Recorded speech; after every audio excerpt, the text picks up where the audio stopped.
roll your way down the depth chart. Marshon is a true number one that can follow your number one receiver all day.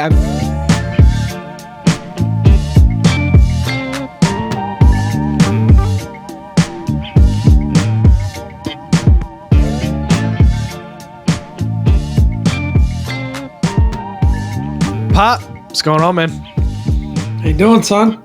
Doing good, man. Doing good. Just another week. Nothing too crazy going on right now. Pretty Big standard. news.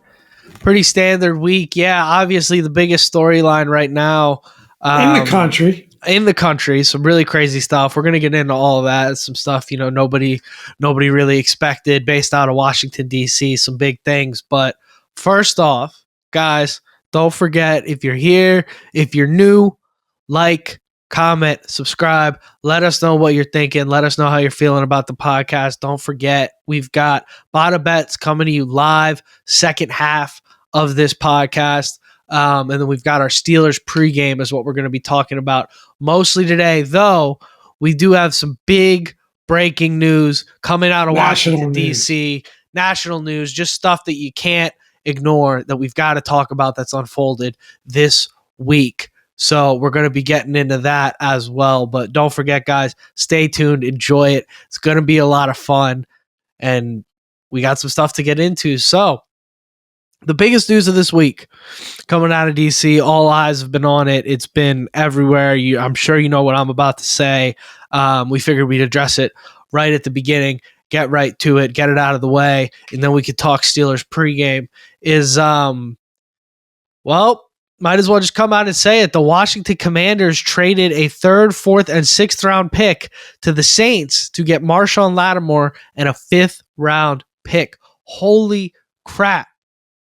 Unbelievable, crazy play. I mean, we haven't seen stuff like this out of this team since, it's been forever. This is the biggest trade since probably the Champ Bailey, Clinton Portis trade, maybe. I guess Carson Wentz was technically a trading for a starting quarterback, but we all knew how that was going to end. This is a huge move by the front office here. Everybody's been talking about it. All eyes have been on it. It's been the biggest story of the week.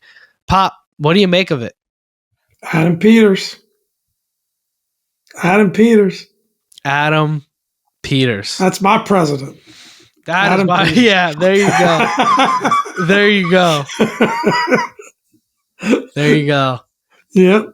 Yeah. It's amazing. It addresses a position of need. We were kind of wondering what corners might be available, and one of the absolute best in the league, only 28, 3 years left on his contract. I just think it seems to be a really good fit. Teammates, Terry McLaurin at Ohio State, seems to know a couple of guys in the locker room. It's exciting. I think there's some pretty good quotes in this John Keim article from some of the players. It seems to really be creating a lot of excitement with the players. Bobby Wagner saying we want to win and we want to win now. And it was very cool for the Commanders to do that. Just got the team juiced. Yeah. I was talking with the boys. The trade deadline stuff has been bubbling. People been kind of kicking back and forth. What's going to happen? Who you going to root for, etc. And I was kind of kicking back and forth with the boys, like different options at cornerback. And, Tre'Davious White, who just went to the Ravens, came up. We had our feelings about that. J.C. Horn was another name that came up. There's the one kid out of New England whose name I'm blanking now. Jalen Ramsey was a name that was tossed around as maybe Miami's kind of tilting. Maybe they want to let go of that big contract, whatever. There were a lot of different names that kind of went around. Greg Newsome, Denzel Ward were some names that went around. And I brought it up a couple weeks ago. I said, hey, Saints are kind of falling apart. Marshon Lattimore, I've seen on my timeline a couple times, but it feels like a pipe dream. I don't think they'll let him go. I think he's a core piece of what they're doing down there. But if he came available for whatever reason, they would be my number one pick. And sure enough, the gods of Andy Dalton and Bryce Young and Dave Canales down there in Carolina deliver a loss to the Saints last weekend. Saints go and complete the year 2-0 New Orleans Saints that are now 2-6. Have just completely imploded. They're in complete blow everything up mode. And Marshon Lattimore comes available, and Adam Peters with a 3rd round pick, a 4th round pick, and a 7th round or a 6th round pick swoops in.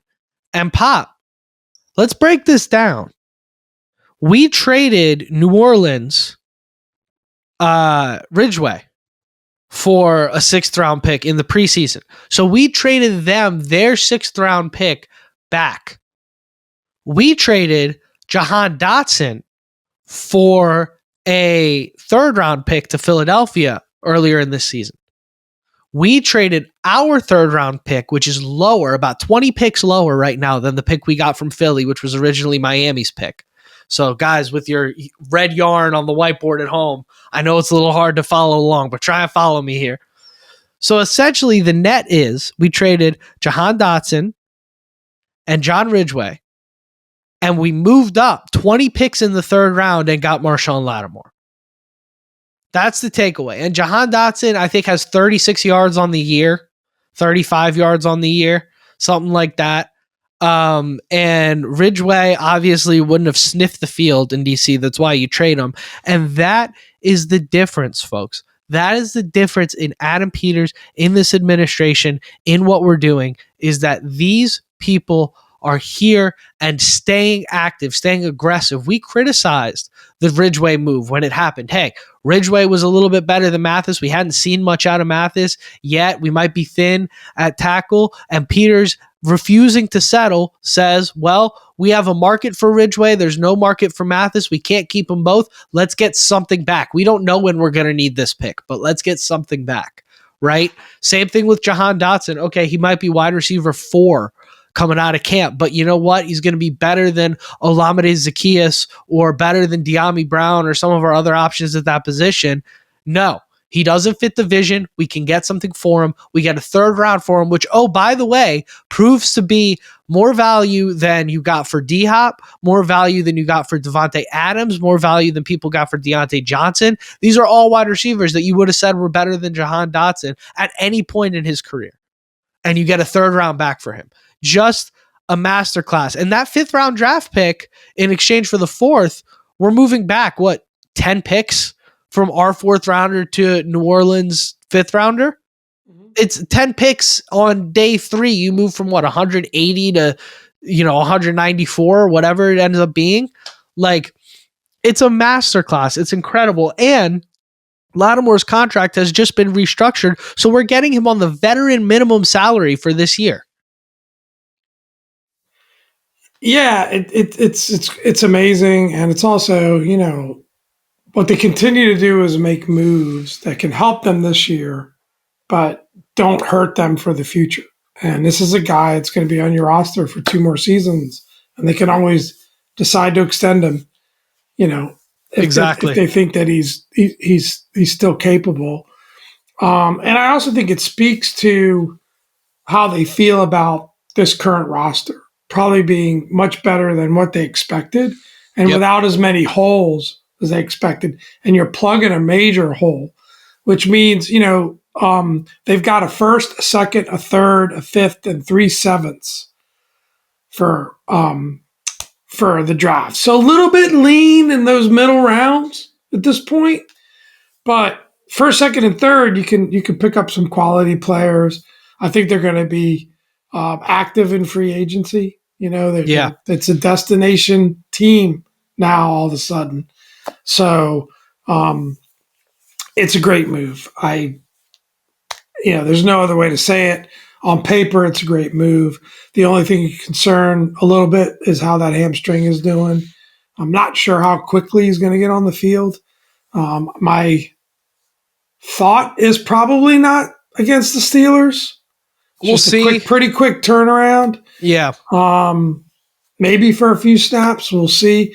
But they said they want to be cautious and make sure that he's healthy first and he's ready for the stretch run. And, I think about a move like this. You didn't lose any players. I guess they ended up cutting F.A. Bada. Which is back on our practice squad now, so you didn't lose any players. There you go. So you didn't lose any players. You've got the same team that you've had that's been super successful that we would have felt pretty confident going up against the Steelers anyway. But now, as we go down this home stretch, to have a lockdown quarter, and then you can move Ben St. Juste over to corner number 2. Yeah. And, you can kick Mikey Sanistro into the slot where he's more effective. It just gives you so many more options. It takes a position of weakness, and all of a sudden it can flip pretty quick to a position of strength. Yeah. Right? And you've got all of a sudden you've got depth in corner. So it's big. And you're taking this insane talent and you're pairing him with Dan Quinn and Joe Witt Jr., who are the defensive back whisperers. They are gurus at putting talented DBs in positions to turn into all pros. And I'm not saying he's going to be all pro this year, but I wouldn't be shocked if he's a Pro Bowler by the end of the year. And I think it's really, really, really cool to see this move get made in the way that it's made because of what you outlined, Pop. The way it matriculates down the depth chart. How's that for a word? The way it matriculates down and you get Benjamin St. Juste. All of a sudden, Benjamin St. Juste, not a cornerback one. And we've said he's played okay. He's being forced to play out of position. He's being forced to play in matchups that don't favor him as much. When you've got Benjamin St. Juste on Devontae Smith instead of on A.J. Brown, things look a lot different. When you've got Benjamin St. Juste on Rashad Bateman instead of Zay Flowers, things look a lot different, right? When you've got him on Brandon Cooks instead of CeeDee Lamb, whatever it is, things look a lot different. So these things start to change as you roll your way down the depth chart. Marshon is a true number 1 that can follow your number 1 receiver all day. I mean, he's had days where I have made a lot of money whenever the Bucs played the Saints, betting the under on Mike Evans, who is a Hall of Fame, first ballot Hall of Fame wide receiver, because Marshon Lattimore just puts him in hell when they play. So you like the move? I'm all over it. This changes the way you can play run defense because you can bring Jeremy Chin down into the box. You don't need to have safety help over the top of Lattimore every play. This changes everything for this defense. It's like adding Micah Parsons as a pass rusher. He's that type of player at cornerback. We just need to get him on the field for sure. Yep. Be great if he could at least be ready to roll versus the Eagles on that Thursday night game. So needless to say, vibes are high. We're 7-2. First place. We got a big game coming up against the Steelers to kind of keep pace with the Eagles. The Eagles got the Cowboys. We'll talk about that later in our NFL Week 10 picks. But what you got for a scouting report, son, on the Steelers? Steelers are solid, man. Steelers are solid. This is a really well-coached football team. Mike Tomlin, one of the greats ever. Really solid defensively. They're kind of like top-heavy defensively. They've got TJ Watt, and then I think it's like Highsmith is the other pass rusher. And then they've got those two are just as elite as it gets, as good of a pass rushing duo as you're going to see in the NFL. And then you've got Minkah Fitzpatrick, obviously playing over the top, DB/safety, and he's just as good at taking the ball away as anybody in the National Football League is. Steelers always seem to have a great secondary, good safeties. Past those 3 guys, not average guys across the rest of the defense, but when you've got 3 elite players and 8 average guys on one unit of the ball, you're usually pretty darn good. So I think they're 4th in the league against the run, 20th against the pass. So something to keep an eye out for there, something we might break down in our keys to the game coming forward. But that's them defensively. Offensively, they're stout. They made the move from Justin Fields to Russell Wilson. He's been solid. He's been solid. He hasn't performed at the level he was performing in Baltimore, but he doesn't have Roquan Smith next to him. So, that's going to change the way you play football a little bit. But and to be fair, Roquan don't have Patrick Queen next to him anymore either. But anyways, threw me off my skis a little bit there, Pop. We're going to bring it back. Offensively, Russell Wilson taking over at quarterback. That's the biggest headline there. So obviously Russ is not what he was in 2016, but he's also not what he was in 2020. He's kind of a different player now, a little bit more of a game manager. He's still got that deep ball. He's not using his legs at all. Russ is a statue at this point in his career. So look out for that in your keys to the game as well. But the other thing to watch offensively is they run the snot out of the football, man. They can run the football pretty well in Pittsburgh. Najee Harris is a really solid running back alongside with Jaylen Warren, who's really good. George Pickens, talented wide receiver, can definitely make some just incredible catches. Not the type of guy you expect to torch you for, 12 targets and 180 yards, but definitely like he might go, 4 for 110 and a touchdown or something like that. So definitely got to keep that in mind going forward. But all in all, man, it's going to be a very interesting game, I think. And I think it's two pretty evenly matched teams. I think the difference is in Washington, you've got number 5, man. You've got the dynamic player at the most important position that can just put the team on his back, take the game over, and win. So that would be my Steelers scouting report overall. I think it's going to be an electric atmosphere. You sent around the video where we're going to have the gold, the burgundy towels to kind of match with the Steelers gold towels. I think that was a B-Mitch suggestion. So yeah, Steelers travel. I know that we've done a pretty good job representing at was it Northwest Field now? But yeah. I think that atmosphere is going to be pretty electric. I think that the home crowd's going to be juiced, and we're going to need them. But yeah, Steelers don't put up a ton of points, so that's one thing about the matchup that I don't know gives me a little bit of confidence, I guess. Yeah. Steelers are they kind of. I would expect this to look a lot like the Chicago Bears game. I think this is going to be a grinder. I think it's going to be a lot of defense. It's just, the Steelers blink from time to time, but I really don't think you're going to blow them out. Coach team. Off the bye. You're playing Mike Tomlin, who had 2 weeks to get ready for a rookie quarterback. And Jaden Daniels has obviously looked nothing like a rookie quarterback. Rook. Not your regular rook. Obviously, last time we heard that narrative was Jim Schwartz, and you saw how that ended for the Cleveland Browns. But this is one that you're not surprised if they drop it. This is a tough test. I think this is probably our toughest test since Baltimore. I don't want it to happen. But if we're talking about the team, this is our toughest test since the Ravens, I'd say. Yeah, it's probably the best defense we're going to face, or that we have faced so far this year. Yeah, I would say so for sure. Yeah. Probably the best defense we're going to face, period. Possibly, until we see Detroit or something in the playoffs. But yeah, really, really good team. Let's get into it, man. 3 keys to a win. How do we win? How do we end up with a win? Number 1, Pop has here is get Terry more involved and finish drives against that tough Steelers defense.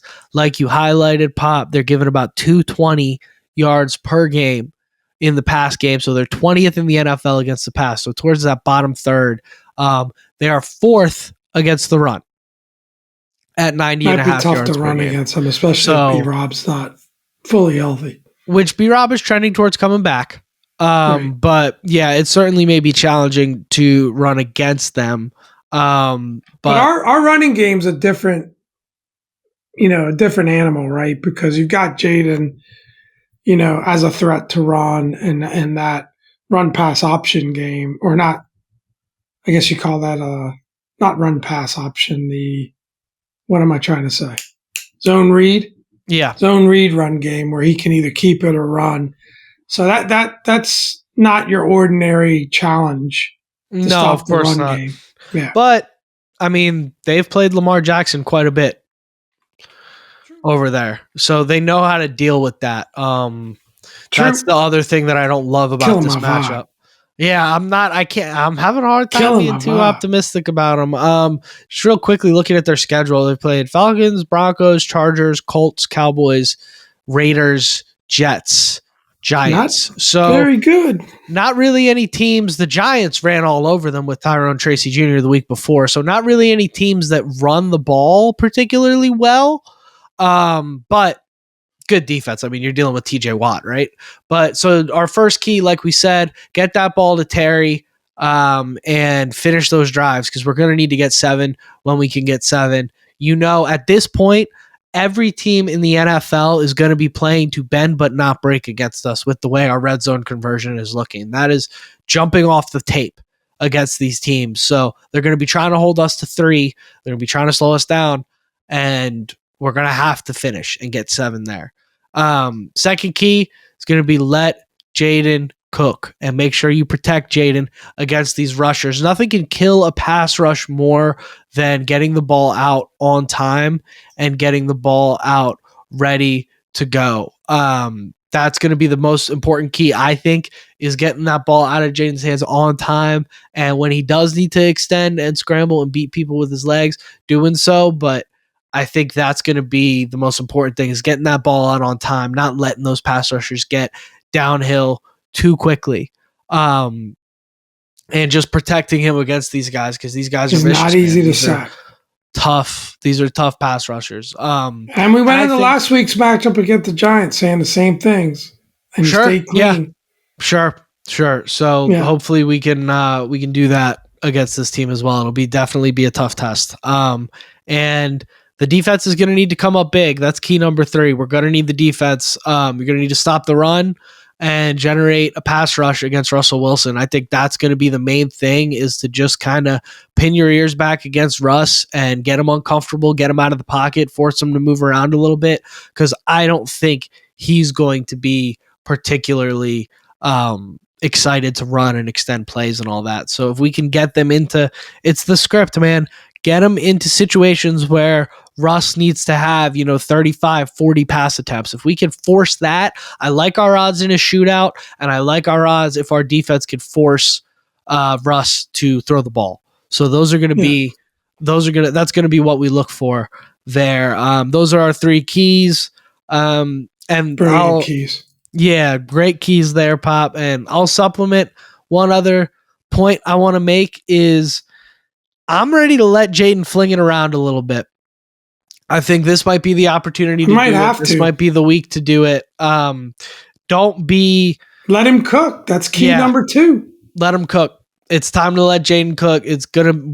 We might need it. We're going to need it down the stretch. Bottom line is you win football games running the ball and playing good defense, but at a certain point, you're going to run into the Detroit Lions. At a certain point, you're going to run into, God willing, Kansas City Chiefs or whatever. You're going to need to fling the football around. You're going to need to fling the football around in order to get a win at certain times. And I've seen a reluctance to commit to doing that by this staff because we're trying to kind of hold hands and keep guys moving along. Let them go, man. Let them go. Now's the time. Well, I've got a little point to interject here. I know we're supposed to take one game at a time and we're not supposed to look ahead, but I think we're missing a big key to why the Marshon Lattimore acquisition is so important.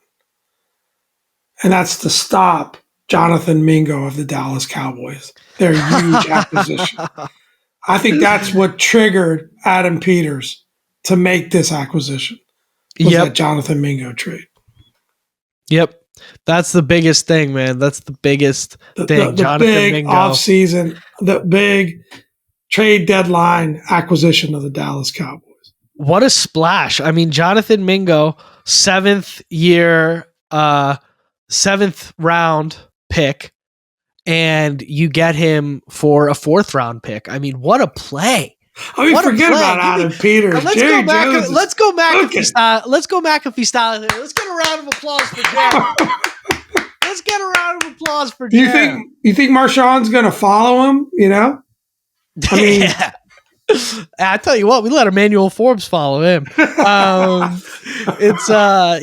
Let Jerry, if you're listening, Never sell the team. I'm looking the camera right in the eye. Jerry, never sell the team, man. You're doing great.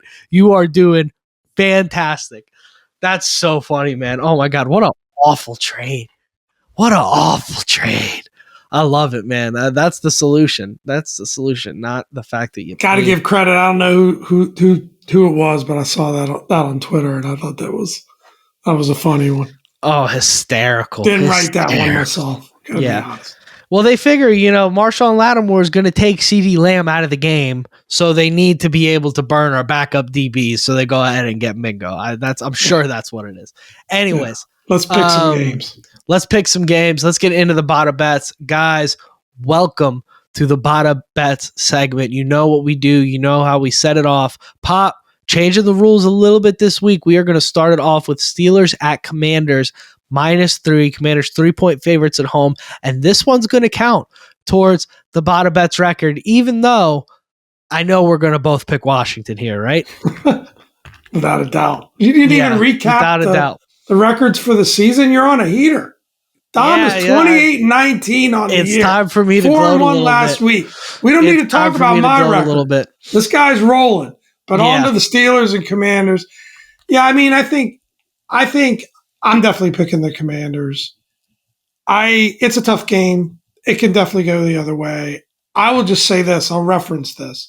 When I watched the Monday night game, again, Monday night game, I can't talk tonight. Monday night game against the Giants. I just thought these are two teams we can beat. I was just not blown away. Obviously not blown away by the Giants and not blown away by the Steelers watching that game. Yeah, they ended up winning. But it just, Russ is okay. He's a vet. He makes some good plays. But I feel like if we come out and play our best game against their best game, we win. And we'll cover the 3 points. Yep. That's what I feel. I agree. I think that's what it's going to come down to. I think we are the best team in this matchup. It's just going to be a matter of if that best team shows up, which we've seen a little bit of inconsistency, but those inconsistencies has still resulted in W's. And I think I'll take it a step further. I have faith in this team to go get a win regardless, because that best team hasn't shown up for a couple of weeks now, and we've still pulled out wins. So a tougher opponent in Pittsburgh, but I think we can still do it. Let's get into the rest of this. So again, I was 4-1 last week. Pop was 2-3. That puts me at 28-19 for the year. That puts Pop at 25-22 for the year. So I'm pulling away. I mean, I got a 3-game lead on Pop, but anything can happen. Pop, 3 games over 500 is still great. Right. Yeah, it's still great. Right. It's still solid. So let's get into that Bada Bet. So Thursday Night Football, Bengals at Ravens. Ravens are 6-point favorites at home. What do you like here, Pop? I just gonna ride with the Ravens. They've done well by me. I could be a fun game. It's a lot of points, but the Ravens at home, I think they're going to keep rolling. They've been a little bit hit or miss at times, but I'll go Ravens. Bengals are 4-5. Opportunity to playing better. Yeah, playing better. This is what they do to kind of warm up as the season goes. It's tough, man. I mean, they just hung 41 on the Raiders. Now the Ravens just hung 41 on the Broncos, who I think are better than the Raiders. Could be a high-scoring game. It's a tough one. It could be a shootout.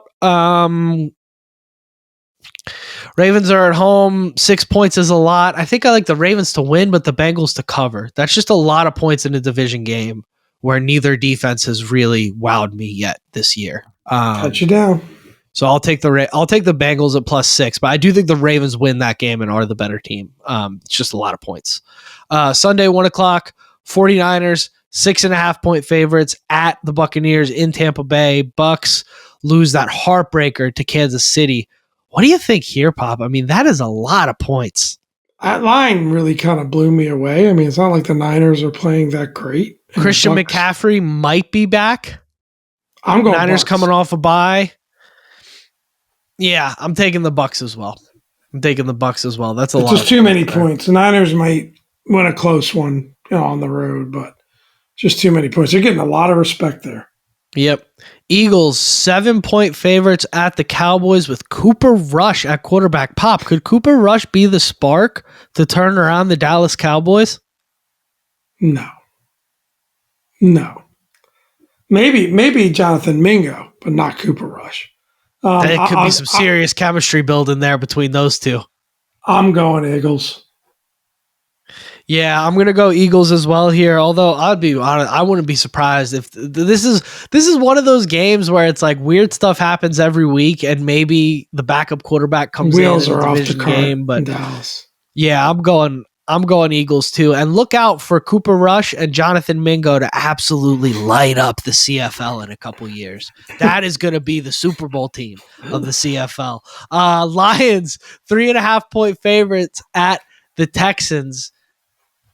I got the Texans at home here getting 3.5 points. What do you like, Pop? I'm going Lions all the way. It's a Lions little are bit like my Ravens pick. Those teams are just not letting me down this year. I'm going to keep. It's a little bit of a rogue pick, but Texans Nico to Collins, me just haven't looked. Never mind. Quite as good. I'm doing. I don't want to talk you out of it. I'm doing I talked myself out of it. I'm thinking about that the interior of that Texans offensive line is so miserable. I think you could start to make some money betting against them. Some of their weapons are hurt. I mean, I'm going to take the Lions there. Monday Night Football. You want to talk about a game that we thought was going to be great at the beginning of the season and is an absolute pillow fight? Dolphins at Rams. Both of these teams stink at this point. Rams are playing better. We're surging a bit. You always disrespect my Rams. They should be your Rams. In your backyard. My LA team is the Chargers. I will take the Rams though here. What do you got, Pop? Yeah, the Dolphins just can't seem to get it going. I mean, they got Tua back, but they just haven't been able to really unlock it yet. Maybe they'll have a breakthrough game, but I still think the Rams are tough at home. So I'm just going Rams here. Yeah, I got the Rams as well. I think Rams at home only getting a point in prime time. So it all comes down to that Ravens-Bengals game. Yeah, that's Pop's chance to get one. The only thing that separates us. Yep. Hey, Pop. I would say I don't love the 6 points there. I could see that game being tighter, kind of going down to one of those last team with the ball. Situations. Sure. But sure. But we shall see. Division game. Those games are usually tight in that division. We shall see. Yeah, it should be a good one. I'm excited to just fire that thing up. It's going to be a good time tomorrow night. Yep. Well, tonight for our faithful tonight viewers. for our listeners. Yeah, for our loyal listeners tonight. But what do you say we wrap this thing up, Pop? It's been a good pod. We need to. Yeah, it's been a lot of fun. Efficient. It's funny. It feels like so much longer with the amount of info we covered, but a lot of good stuff. We're just that good. We are just that good. And without further ado, let's wrap this thing up. Guys, if you've been here this long, don't forget to like, comment, subscribe. I've been Dom. This is Pop. And thank you for another great week, everybody. And hail to the Commanders. Hail.